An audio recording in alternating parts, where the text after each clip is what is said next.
My earliest memory would be where I'm lying down on a bed. I must have been about 2 or 3, and the wind blowing the curtains in and out of the house, and I'm thinking, oh, I'm here. Something about being here in this world. How many of us are so self-aware that we can describe what was surrounding us when we were only 2 years old? Through the very aware eyes of Juliet Lee, who writes under the name Juliet S, we see life as it is, filled with duty, sorrow, and happiness. Long Story Short with Leslie Wilcox is Hawaii's first weekly television program produced and broadcast in high definition.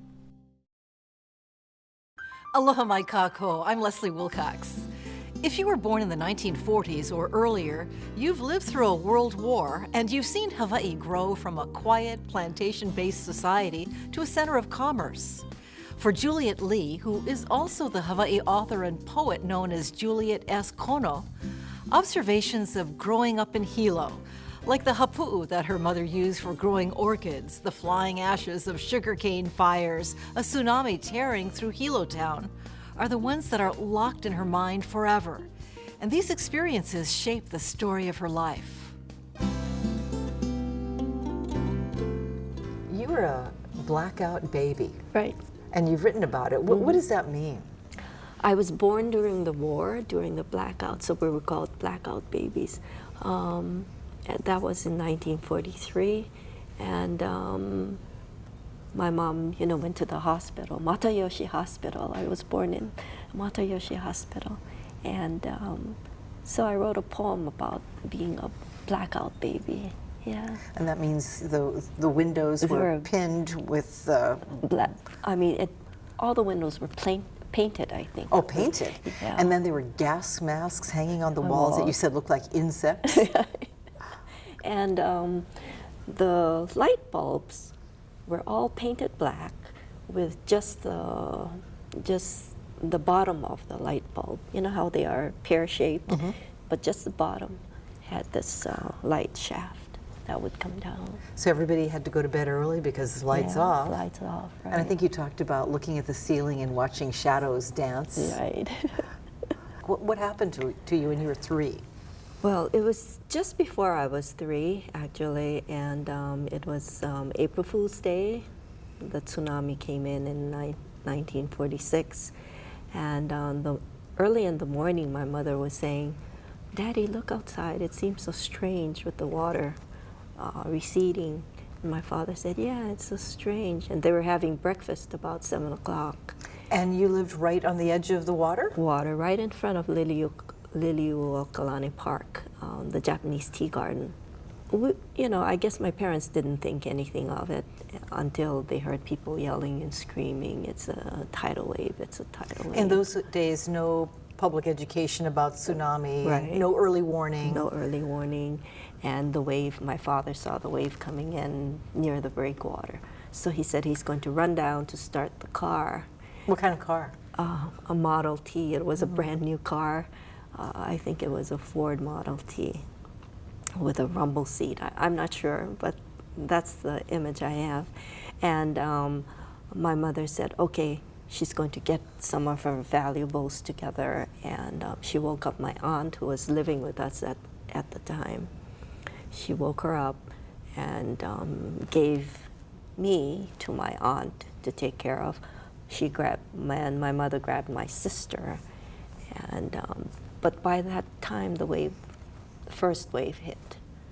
We don't know what happened to our dad because the water took the house and sort of floated it, and we were floating until we banged into the neighbors and a mango tree of some sort or another tree. And the house started breaking apart. So I think I remember, or I don't know if my mother told me this, but my grandmother said, "You young ones go, leave me."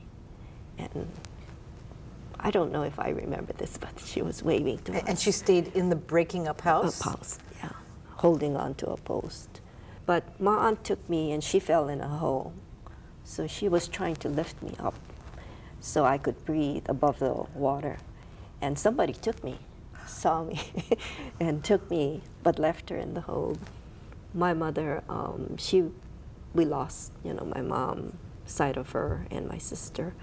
But in the meantime, my mother said she was hurt by the barbed wire left from after the war, because they had all the coastline with barbed wire. And so anyway, we all got out of it. Everybody lived. How did you all find each other? Well, my mother had my sister, of course, and my aunt walked out of the water. And my father, he said he went out with the car, and then he came in with the car. And who were you with, the 2-year-old? With a family. I remembered he took me into the bed of his truck, and my mother found me with his family. And I don't remember his name anymore. But yeah, my grandmother was found in a tree late in the afternoon. My father went to look for her. She was found in a tree. And the boy, she said, that put her on the tree, he died. He was washed away. But that's, we survived. But it plunged us into deep poverty. You lost everything. We lost everything. Our house, our car was like a pancake. And my mother salvaged some kimonos, and I remember her washing. Did you have money in the house, or everything was in the house? Yeah, gone. If she salvaged something, I don't recall her. They went later. They found a tansu with her kimono and things, but everything was gone. So we went to live in a rental, first with our grandparents in Kaibiki, but the house is so small. The plantation house was so small, so my parents found a rental in town, and that's where we lived for another, my parents lived for, I think, until 1964, until they could finally build their own home. Now, being plunged into poverty is something. What about emotional effects? Well, I'm sure my mother suffered from post-traumatic syndrome, but nobody knew about it then or spoke about it, because I remember her, crying, washing her kimonos, crying, and I'm sure it's my father, the old Japanese style. Enough already! Stop your crying. In your book, Anshu, the beginning is set in the Hilo area, and the rest is in Japan, but poverty is a recurring theme. And right. You really write, and I really felt it as you wrote about it, just what day-by-day living was like, and looking for ways to nourish yourself and right. find things and wheedle things and cajole things and buy things cheaply. Did that come from personal experience? I think so in some ways. My parents were very frugal, and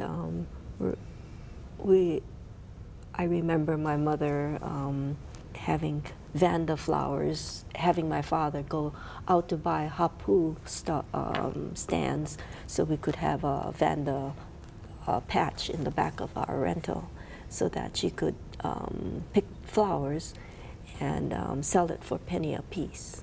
And my sister and I would collect gallons, show you gallons, and give it to a guava juice maker. And so, we were for 5 cents a gallon. And that money was important? Yeah, it was important. And during summers, when we were old enough, we came to Dole Pineapple Company to work there. And so, yeah, we were entrepreneurial in a sense, because I remembered I wanted a pair of red shoes at one time. So I cooked a lot of cookies, and I made little packets and went around the neighborhood selling it. But then somebody told me, shame, you know, to to do this. So I stopped. Were you hungry at times? Oh no, no, not Not that, never. Not that hungry. No. Not that. Yeah, my broke. parents. Yeah. Well, as far my father worked and my mother worked. And what did your mom and dad do? Well, my father was a service station attendant, and my mother was a baker 1 at Waikawina School. As So a she had cafeteria worker? Yeah. So she had a state job. And meanwhile, you would spend some holidays with your grandparents in Kaiviki, big Right. room to play in. Right. You had a small plantation acreage, right? Right. They had, they were, what do you call it? Plantation cane growers. I mean, they were, they leased land from the plantation, from Hilo Sugar Mill, I think. And it was wonderful there. We could run around and nobody told us anything. We played in the cane fields and we played in the streams and we caught crayfish and, you know, it was idyllic there. Were there the seeds of a writer in you back then? The first time I wrote was in 3rd grade, and I wrote a story, a Halloween story, about my mother wearing a white robe, and it was Halloween, and I bumped into her late at night, and you know, I was very scared, and I screamed and carried on, and tried to make the story very dramatic. And my sister said later when she read the story, she said, you know, you shouldn't lie, or you shouldn't, you know, that's not the way it was. And she was my first critic. And you'd taken poetic license. Yes, and I made it dramatic. And I don't know if she remembers it, but I remember her saying, you know, that's not the way it happened. There would be another visit from a tsunami, and that too would affect you. 1960, you were a teenager then. Right, I was a teenager, and I remember being sort of borderline juvenile delinquent, I suppose. So we were out late that night with a bunch of boys that I knew and a couple of girls. But then we had heard about the tsunami warning, so we said, oh, I think we all better go home. And, you know, we didn't know what time it was going to be. They said it was about midnight, so we waited. And all of a sudden we heard this great, tremendous, you know, noise coming in. And the water came right up to the street where we lived on Kilauea Avenue. And below that, everything was, you know, rubble. And people were screaming and coming out of the water. And next day I learned that a friend of mine, one of the boys that we hung around with, Clara Zimada, had died. In her present life, Juliet Lee is an ordained Buddhist minister, as well as Juliet S. Kono, the Hawaii novelist, short story writer, and poet. Her Buddhist perspective is that life on this earth is full of pain and suffering. Still, she's often heard laughing. She has learned to find happiness every day and to approach life head-on without sugarcoating or smug answers. Read her work and you'll feel her candor. And when you ask her about her teenage years, she recalls she ran away from home, smoked too many cigarettes, and drank a little too much, causing her parents much concern. Oh yeah, they were so worried, I think.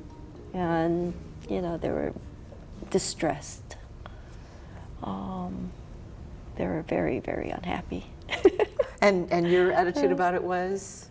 I didn't know what I wanted to be or do, or, you know, so I just did the best I could and tried to, I really needed to grow up, I suppose. When did you leave Hilo? You've been a Honolulu resident for a long time now. Right, I left home when I graduated high school. Hilo High? Hilo High. And then I came to the University of Hawaii and tried and failed and tried and failed over and over again. Why? Why do you think you failed? I got married. I got pregnant and then I got married. And even before that, I don't think I was motivated, or I didn't know what, how to be a good student. And so I didn't try. And I got married, I had my children. I didn't go to school for a long time. And then I started going back, but then I decided we needed, I needed a job. So I went to work for the police department for many years. What did you do there? I was a police radio dispatcher. Oh, so Yeah. you were, so that required quick thinking and good directions? Right, right, Kind of being in the thick of things? right. Did you enjoy it? Yeah, I enjoyed it, but then I also felt there were times that were very difficult when children got hurt or people got hurt or things happened, and there's a lot of things that you're privy to, and you wonder, how do things happen? Yeah. At the end, there were times when we had some scary things happen, and that's where I met my my husband too. At the police department? At the police department. Was he a policeman? Oh no, he was a police radio dispatcher. You grew up so tied to your Nisei parents. Yeah. And your Issei grandparents. Parents, right. And your Buddhism has been a continuing thread through your Right. life. Mm-hmm. But you have an interracial marriage. That's Yes. where you didn't go Japanese. Tell me about that. Well, my first husband was Japanese, and he carried a lot of the old Japanese style. The man is the head of the family kind of thing.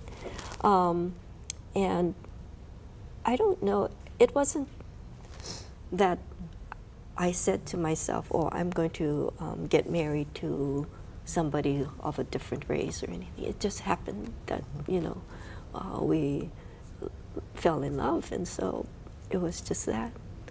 And it just happened that he was Holly.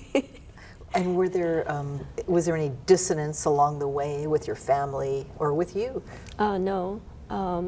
My parents, accepted him right away. They liked him very much. And he's very easygoing, so yeah. And were you accepted by his family? Oh yeah, yeah. His mother said, yeah, welcome into the home and everything. Imagine working an overnight shift as a police dispatcher, waiting to send police officers to a robbery or a domestic argument or a murder. Great inspiration for a writer. For Juliet Lee, better known as author Juliet S. Kono, the motivation to write came out of just trying to stay awake. During night shift, it was very, we tried to stay awake because otherwise our heads would be, nodding, and you shouldn't do that. And sometimes we have this red mark on the top of our heads. So anyway, I started reading a lot and writing, and I created my first manuscript at that time. And then I thought, I really don't know much about the world, so I think I better go to school. So that's when I went back to school. I wanted to go back to school and motivated. I was a non-traditional student when I went back, one of the first few non-traditional students. And so this time it took. Yeah. And I graduated with my son. Yeah, for my BA. And then I went on to get my master's. Seems to me you've learned an awful lot apart from school, because of so many things have happened in your life and which you've written about and shared with others. Right, And you have this ability to be very honest, and not in ways, in ways that show what is, as opposed to worrying about how it makes you look, how it makes the other person look. You just, it's as if you accept and you lay it out there. Right. I have a philosophy. I guess it's kind of a Buddhist background. that says you can't, you are what you are. You can't hide anything.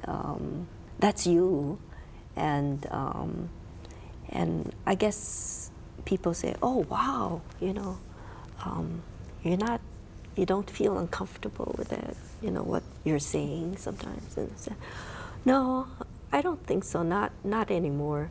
Maybe when we were younger, I thought, oh, I'm not going to say this because it's too shameful. But it's part of living. Everybody goes through all kinds of things. So I don't think I'm any different from anybody else. It's very human, but on the other hand, I'm sure a lot of people haven't heard it expressed. For example, when you speak of caring for your mother-in-law and how aggravating it could be, how she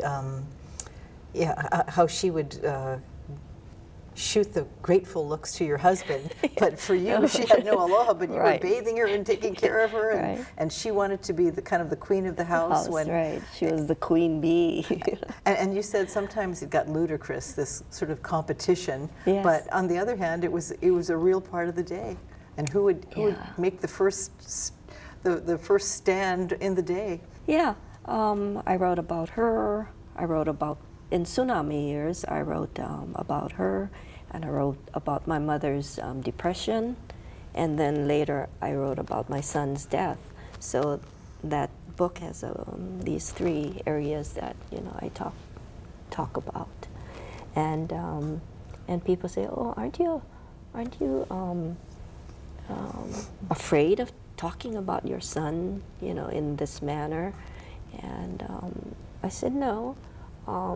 He had a drug problem, and he had a mental problem, and so, 10 years after he was put into Kaneohe, 10 years later he had died.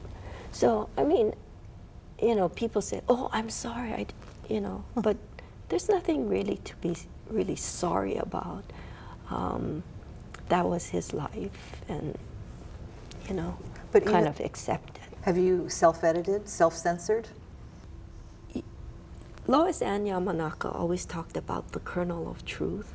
There's some kernel of truth in writing, and and we take this kernel and we explode it, and fictionalize a lot of things and make it different in a way that, it's not really sometimes the way it happened.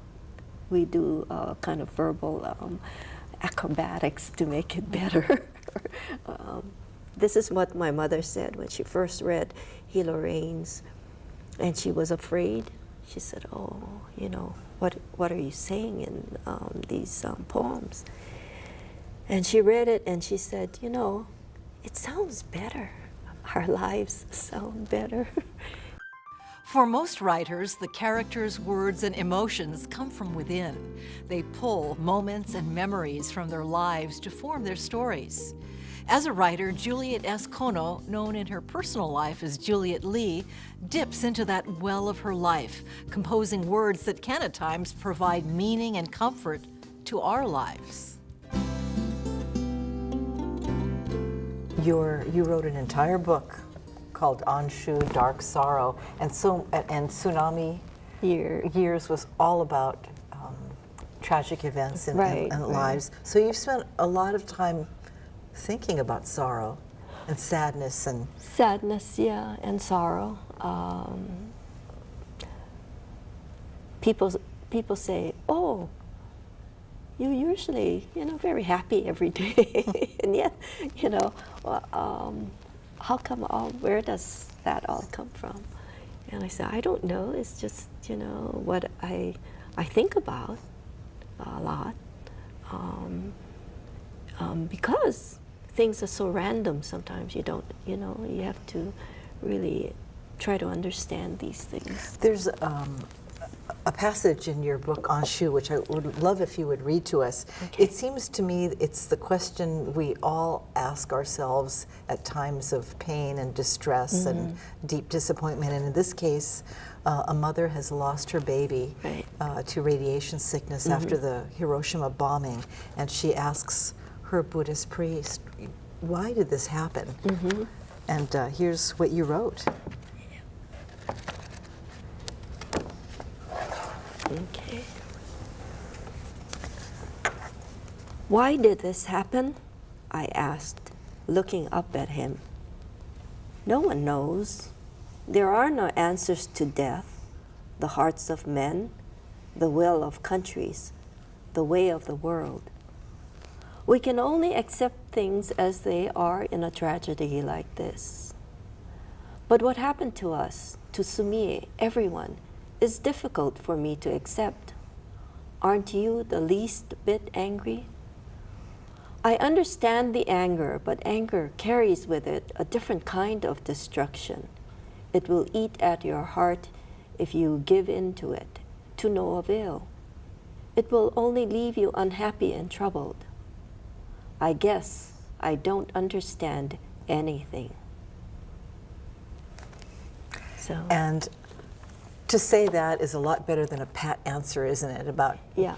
you know, you hear a lot of things said to try to relieve distress. For example, this is a mother who lost her child. Don't worry, you'll have another one. I mean, there are some answers that simply are not, that overstretch and are, take you into a deeper place. Right. It's hard for parents, to explain to children why tragedy happens and why things are so random sometimes, and it has no real meaning to things that happen. I don't know how people get through things sometimes, but we're humans, and with time and everything, all things can be overcome to me. This Hilo girl grew up to be a Honolulu-based writer who commands words with power and delicacy. Under the name Juliet S. Kono, she wrote the award-winning novel Anshu, Dark Sorrow, also poetry books Hilo Rains and Tsunami Years, and she's published short stories. She also is a wife and Buddhist priest, Juliet Lee, who looks at life unflinchingly while striving for happiness. For PBS Hawaii and Long Story Short, I'm Leslie Wilcox. Aloha ahui ho.